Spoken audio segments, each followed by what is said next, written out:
Hello guys, welcome back to my channel. We're still on the Acha series, and in today's video I'll be showing you how to wash your Acha properly to be sand free.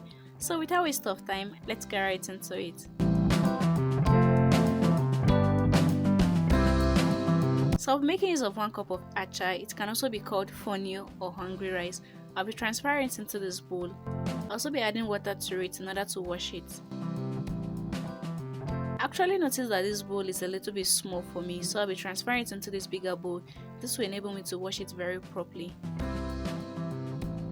Washing of Acha or hungry rice actually involves 2 phases. So the first phase involves cleaning it from dust and dirt. So I'll be changing this water. You can see how dirty it is. Then add another water to it.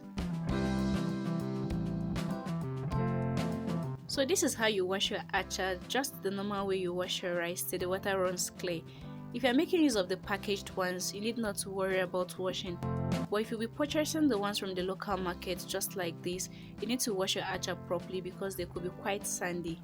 Acha is a very healthy food that is packed with lots of health benefits, and it's highly recommended for diabetic patients since they have a low glycemic index compared to other grains. In my previous video, I explained the health benefits of consuming Acha, so please, if you haven't watched the video, I'll be adding the link to the description box down below, so please do ensure you check it out after watching this video.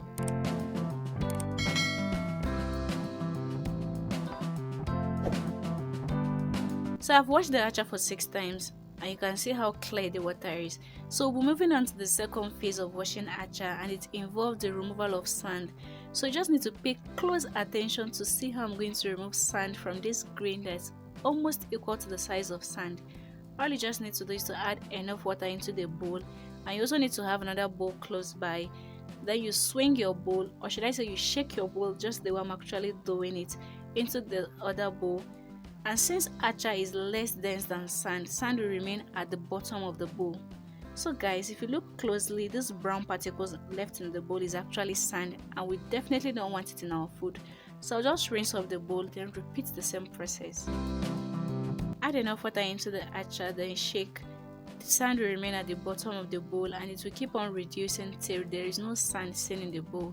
These grains were actually harvested from the farm, so I give kudos to any farmer out there who cultivate Acha, because these grains are quite tiny, just like sand, so we should expect to see sand in it, just the same way we could come in contact with sand in our local rice. So this is the more reason why you need to wash your Acha very properly to be sand free, just so you don't end up eating sand.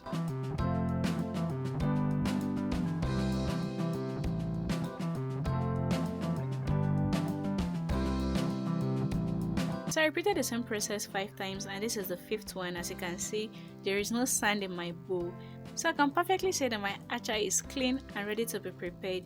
So in my next video, I'll be showing you all different recipes on how you can actually prepare and enjoy your Acha. Trust me, these are recipes you must try. They are mouth-watering recipes and are also very healthy. So please, if you haven't subscribed to the channel, this will be a perfect moment for you to do so by clicking the subscribe button down below, and also turn on the bell notification so you can be instantly notified when I upload those videos.